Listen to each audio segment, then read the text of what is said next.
this pandemic, COVID-19. Corona. Some people are calling it a plandemic. Virus, well, let's start with the name Corona. Like, I won't say that I know many different languages, but I've heard that Corona relates to somewhere down the line, translates to crown.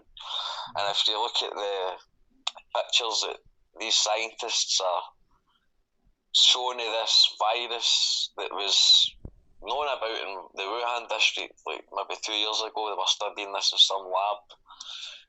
If you look at the pictures, this virus, which they're calling COVID, attacks the respiratory system, and the pictures have got wee spikes, and to me it looks like a crown, and to me the crown relates to monarchy, and it just goes to a different level where I think it's like a modern form of genocide, basically, and depopulation. Okay. The word corona does mean crown in Latin languages, I think. It's where we get the word coronation from, as if you've been crowned. But is that not because the virus, when you look at it under the microscope, at microscopic level, it resembles a crown? It has these little dots around it. That's my point. That's like There it is. I've got a people. picture. I've got a picture of it on the screen for you. So under the microscope, the coronavirus has these jagged edges, and some might say that resembles a crown. Yeah, and that's what brings me back to like depopulation. I don't know if some of your viewers have maybe like judging back like 2010, there was a lot of people talking about FEMA camps and stuff like this, and people were saying, "Oh, these are crazy."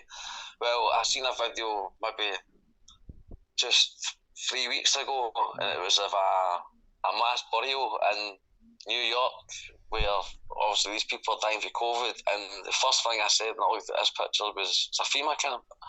Like, they've been rehearsing for this for years, and bringing it back to the crown, I just think it's something to do with government, like Because of the word crown. What's a FEMA camp? What is a FEMA FEMA camp. camp? Well, the way I look at FEMA camps, the research I done on it was like just places to send people to die, and like Nightingale Hospital is a FEMA camp. In my eyes, the Nightingale Hospital is a FEMA camp. A place for people to die. But why? Who would want millions or thousands of people to die? The government, obviously the government, there's money in death. I mean, for one, like the population is busting, it seems, worldwide, not just Britain. The whole world is an economic crisis. Like, there's too many people on earth, man. People are having children every day. Like, you can't go about like they've done in the 50s or the 40s and just start blowing people's heads off, because it's a different world we live in. So, like, this is where you've got things like viruses coming out, and in my eyes, it's chemical warfare. Okay, so you're going down the route that this is a planned attack. It's a man-made virus, and you're going with the depopulation agenda, right? I'm not saying that's not real. It might well be real, but why would it Well, be? Agenda 21, if you look at Agenda 21, that's a different topic, obviously, but it's got some correspondence to COVID, because like, Agenda was all about depopulation, and that's where your FEMA camps are getting spoke about. Now we've got this mass people dying. The common cold probably kills more people each year than COVID's killing. So why is it big hype about COVID? What's all the big hype? You know what I mean? Like, Well, people die every day. You know what I mean? the average death rate is up. It's at a peak. It's not an all-time peak, but it is a very high level, a level that was talking weekly average deaths. It's only ever happened before during flu pandemics. The Uh, SARS pandemic and stuff like that. yeah, but that doesn't mean it's not real. Surely. Yeah, no, I'm not denying. I'm not denying in any way, shape, or form that COVID isn't real, and Okay. I'm not denying in any way, shape, or form that if I caught COVID, that my chances of survival are probably limited because I've got a bad chest. But at the end of the day, I genuinely still think that there's the government are making a bigger. It's a scare tactic. and it seems to be hitting people like old age pensioners mostly, and take care homes, and like they're going on about NHS, and like we've got a shortage of PPE. Like there's factories in the world making PPE, man. It's what they specialise in doing. There's no shortage of PPE. And if they want to talk about let's save the NHS, like it was only 5 years ago these people were talking about splitting the NHS up and selling it to private sectors. So yes, it's that's very true. The hypocrites telling us to clap for the NHS are the same people that tried to destroy it. You've mentioned a couple of subjects, Craig, that will flag you up as a tinfoil hat wearing conspiracy theorist. Okay, so I just want to break. I'm one as well. I'm guilty of it as well. So let's talk it through. You've spoken about Agenda 21. What is this? well, Agenda 21. Like, I've looked into it, bits and bobs. It started on the Isle of Wight. And it was basically like the New World Order, like, and this goes to like Freemasons, where try go along with the agenda of the world, and anybody that deviates, they'll be killed. And this was Agenda 21. It's the New World Order, the NWO, and that's government as well. It's government. It's government. And you heard it was started on the Isle of Wight. Isle of Wight, yeah. If you research it, it was Isle of Wight. This is the Isle of Wight that most of your theories and most of the things I spoke about it all originated on Isle of Wight. Why would the Isle of Wight be so significant? I know that's where it's a closed population, isn't it? They can't go anywhere. They're on a fucking island in the middle of the sea. If they've got to test anything, it's a perfect place to test it. Do you think that's why David went to live there? Someone who's been banned from YouTube recently. He lives on the Isle of Wight. Yeah, I'm trying to talk around him so we don't get our channel pulled. To be honest, I think that guy's. The only thing I can say about his stuff that I've ever watched that I would agree with is when he spoke about 5G. Well, he's pretty lunatic when he talks about aliens and stuff like that. He's like nuts. But Craig, you're talking about FEMA camps. You're talking about Agenda 21. You're repeating a lot of the things that David talks about. Yeah, well, I can back it up with like show you documents in 2010 that I was reading, and show you stuff that's happening to now. And I can show it, line up 10 people and show them the same stuff, and I can guarantee at least 7 people are going to agree with me. Okay, that doesn't always make someone right. But we've talked about Agenda 21. You said it began on the Isle of Wight. Who began? By whom? Who began this Agenda 21? And does 21 refer to a year? Is it the year 2021? It goes back to like when I was reading into Agenda 21, I was coming across a lot about MK Ultra as well and stuff like that. And like it's like I've not really looked at it deep enough to know if it, but it's like MK Ultra was an experiment where they used, I think it was in Germany, Nazi Germany. MK Ultra, it was an experiment in mind control. Is it an experiment in mind control? Yeah, that's what MK Ultra was. It was an experiment in mind control. Yeah. So like when you've got 5G. So like I know it's going off topic, but like talking about depopulation, controlling the masses, stuff like that. 5G is a military grade weapon. Like it can be used to control. Like your body's a transmitter. Like. Great.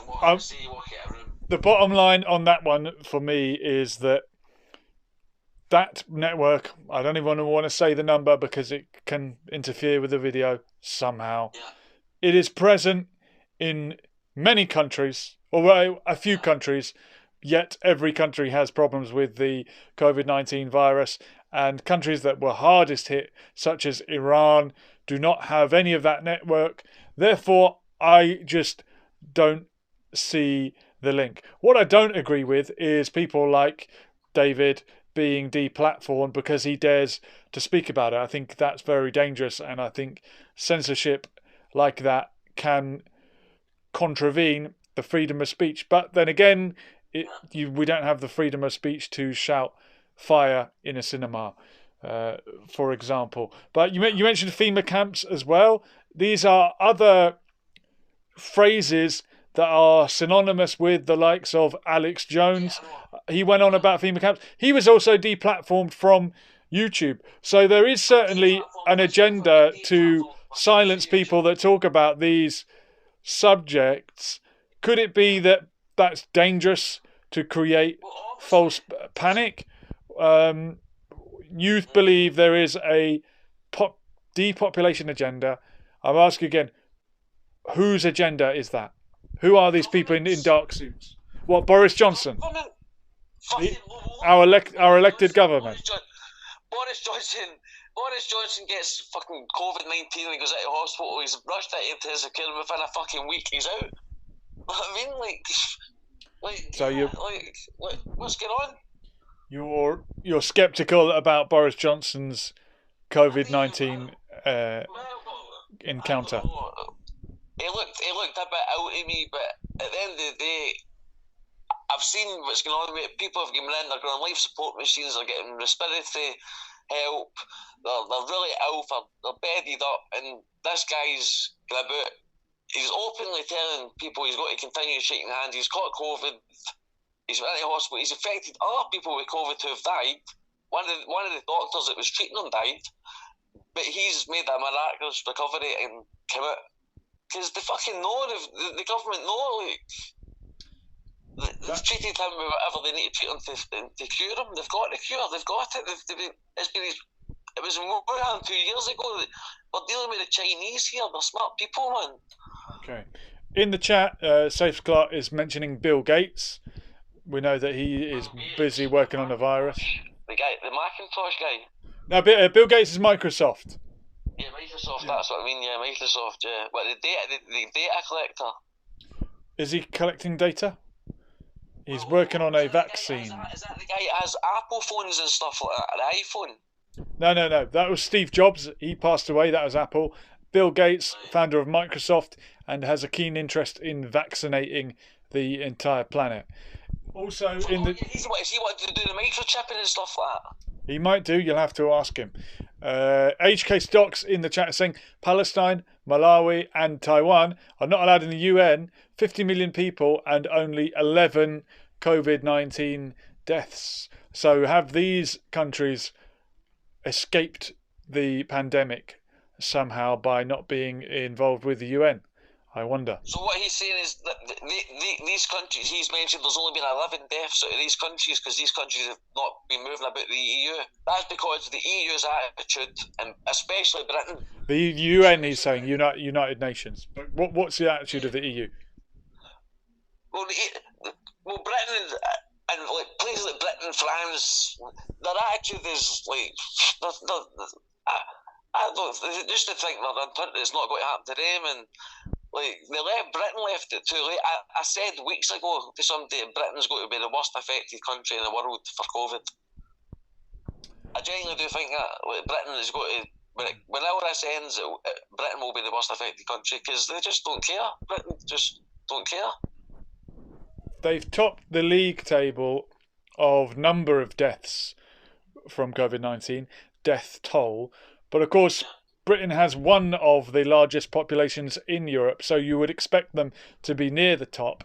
Germany has a larger population and has had fewer deaths, so it would seem that Germany have dealt with it better than the UK. But we have to compare like for like, don't we? What's that? You can't, because I am assuming that San Marino and Vatican City will have had hardly any deaths from COVID-19, but they of course have hardly any people. So what's the point of comparing a death toll? You need to compare, I would have thought, how many people you have, how many people contracted it, and how many people died. Isn't that the correct statistic?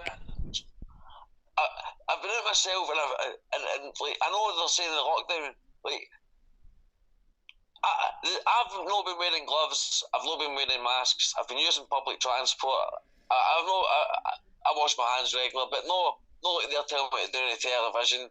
Like, I've been fine, like I've not, I don't know what's going on. I don't know what's going on with it. I've never took vaccines in my life. I genuinely believe that my immune system is so strong because all my life I've refused to take vaccinations because I'll not let these people Because if you get a flu jab, they're injecting your body with the flu. Like these two professors in England just last week, they're doing this study on COVID. One of them's been injected with COVID-19, another one's been injected with placebo, and I've got to try to treat these professors. So I don't take vaccines. I think that's a big thing as well. Like why I think I'm immune to this government made. Well, in the chat, Gage Case Docs is saying the Germans are governed by scientists. The UK is governed by crooks who purposely saw an opportunity to make lots of money and carve the economy how they want it. Okay. Yeah. And why don't you take vaccines, Craig? Presumably, luckily, you've not contracted anything. What made? But you didn't know that would happen before you decided not to take vaccines. What made you? Were you vaccinated as a child? Well, I had my BCG when I was in school, but other than that, I've never had any vaccinations. Apparently, there is a correlation between those that do have the BCG injection and not contracting COVID-19. Perhaps that vaccination provides some protection from COVID-19. Yet again, this is a correlation. It doesn't mean cause and effect. This is just something that people will have observed. Something you will observe all across the world is that, as ever, rich people will be more immune to these viruses and every illness. It's to do with having enough nutrition and lifestyle, right? Yeah, because they've got money to feed themselves properly. So obviously, the worst affected area in London is South London. Where I live myself, I live in South London myself. It's the worst affected area in London. It's the most deprived area in London. People haven't got the money to go and feed themselves properly. You know what I mean? To build to have a strong, fit body, you need to have a strong, fit body to fight off viruses. You can catch viruses every day. If you don't look after your body, you don't look after yourself, you're going to get ill. Why do you think? Sorry, Craig, go on. No, sorry, on you go. Yeah, well, why do you think ethnic minorities have been hit harder by COVID-19 than the white majority population? Because they're poorer. You think it's as simple as that? It's economic. I don't know. Maybe it's the genes. Maybe it's something in the genes. I don't know. Could be. I've got an answer for that. There's speculation that it might be due to a lack of vitamin D, and darker skinned people struggle to absorb the vitamin D from the sun. If we're all locked up indoors, we're not getting the sun. As important as it is to be socially distant, I think we mustn't let that make us neglect other aspects of our health. We need to get out and do exercise as well. Yeah. You need to get the sun as well. Your physical health, your mental health as well. Like I've spent some time in. I'm not proud to say it, but I've spent a bit of time in prison in my life, and I know what it's like to lose your freedom. And basically, what's happening just now is, yeah, you can still go outside and stuff, but you're being told you need to stay inside. You know what I mean? And it's not good. Like, especially for people living in big families and stuff like that, it must be driving people insane, man. How do you think the COVID-19 pandemic will be affecting this country's prison population, and how could you enforce social distancing in cramped conditions like that? I've been actually because you know myself, I've been watching everybody else that are doing what I would call sheep, NHS, there's forgotten prisoners in a closed community, and basically what they're saying to the prisoners or the prison system is if a prisoner catches COVID in prison, keep him in prison. So if a prisoner's catching COVID-19 in prison, and these people are saying to these governors, keep your prisoner in prison, don't bring them to hospital. It's a prison, man. You're in a wing with maybe 400 other men. This one man's got COVID, who's got to commit. If he's maybe sharing a cell, then his cellmate's definitely got it. And then they're coming out and associating with other prisoners. And before you know it, you've got a jail maybe the size of Wandsworth Prison, which holds 1,200 prisoners. And it's rife. And what are they going to do with these prisoners? They can't release them because they're doing a sentence. They've been told not to bring them to hospital. So they'll start shipping them about the country to different prisons. And before you know it, the full prison estate has got COVID. There's members of staff, there's prison officers died already, and there's from Pentonville prison, there's prison officers died for COVID-19. Yeah. So it's affecting the prison population. They're locked in their cells. Like, I've been seeing that there's prisoners been locked in their cells for 72 hours straight. In the chat, because there's no staff. DJ Russell saying in the US they have been releasing some prisoners. Do you think it would be right to release prisoners in this scenario? Well, yeah, low level criminals, maybe like people that are in Cat D prisoners, Cat C prisoners, low risk, come to the end of their sentence, maybe get a month to go. Yeah, free up some space, let them out, man. You know what I mean? But at the same hand, there's not enough testing going on in this country, man. There's no testing for the normal Joe Blog citizen on these streets. You're not getting a test. I've heard there's a clinic in central London that's giving COVID tests and it's costing £650.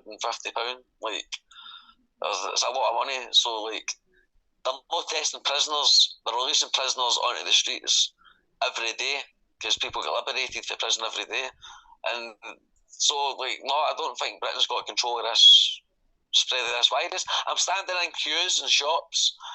I'm standing 10 minutes to enter the supermarket, and then I'm in the supermarket, and the place is like a cattle market.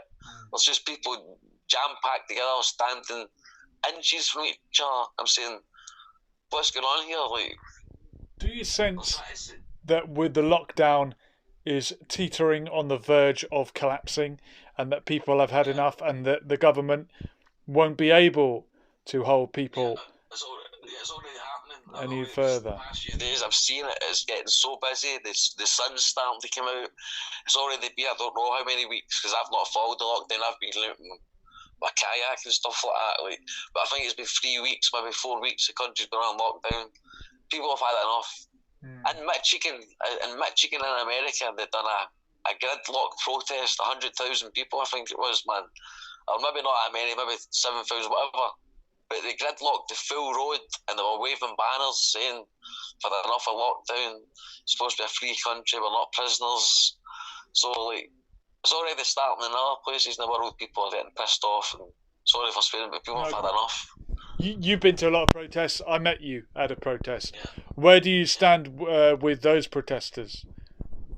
Are they idiots that are going to get us all killed? 100% I support them. 100%. If I could rally up enough support myself just now, I would go and take 1,000 people to Downing Street. But Craig, we need the lockdown. It's saving our lives. Why would you want to risk that?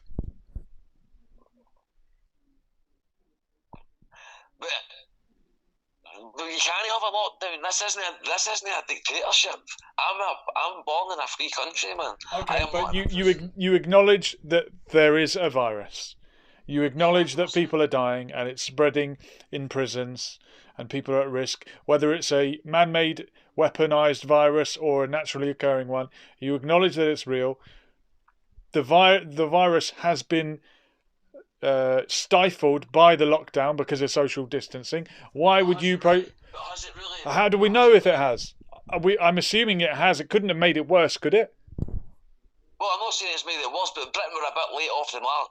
So, like, if they really got the true figures, because, like, I'm estimating they were at least 3 weeks late. Okay, but better late than never. Why would you want to lift the lockdown prematurely?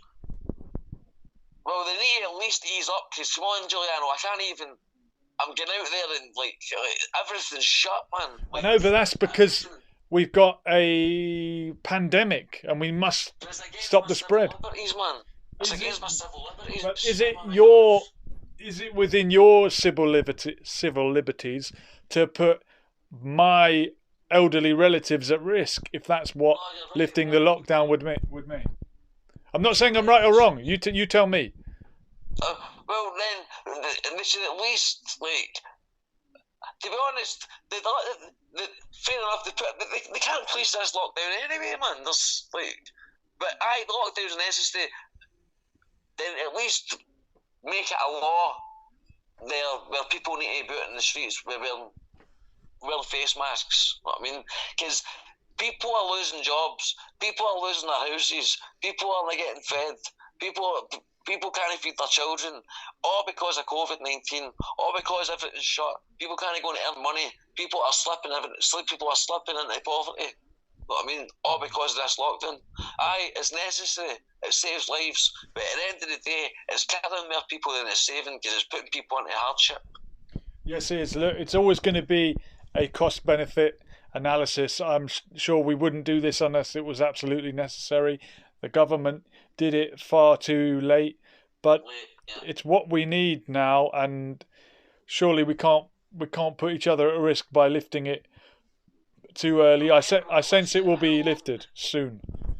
How long does this need? I genuinely think just now everybody that's dying just now is just getting labelled because like people people can't even attend their relatives' funerals unless they're immediate family. But I think most deaths that are happening just now are just getting put down as COVID. Like, I think it's just an easy job. Oh, just take it as COVID for the coroner because they're dealing with so much death just now. And so you agree that there are so much deaths, but 100%. Yeah, I've seen it. I'm out in the streets. I see the amount of coffins that's passing me every day, and it's more than I usually see. So I know there's been a high death toll. okay. And when you say it's just easier to attribute it to COVID-19, what else could it be? Could we attribute it to? Are you saying there's another reason that's not being hidden? No, not at all. But I think there's people dying with natural causes, and the deaths only been investigated because the system's so clogged. They're just taking it as COVID. There's an easy, quick process to, you know what I mean? Just to COVID, next one, COVID. Like, I just think that's what's happening just now, and that's why it's recording high death tolls. Because, like, I don't know, like, it's been down, but I genuinely think in a couple of months the death toll's got to rise again because the lockdown's not been the citizens of London especially have not adhered to the lockdown. The majority have, but there's a big London's population is, I don't know, what is it, 7 million people or something. Like, at least 3 million of the people have not adhered to this lockdown. So, like, we've maybe hit a calm, but I think this is a calm before the storm. Oh goodness, I hope not. They do talk about there being a second wave, and that might be in winter. Yeah. All right, Craig. Well, look, I appreciate you getting in touch with me. I'm interested to know what you're doing next, as you've been on TV tonight. We can talk about that a little bit if you don't mind. Yeah, I wouldn't mind. Yeah.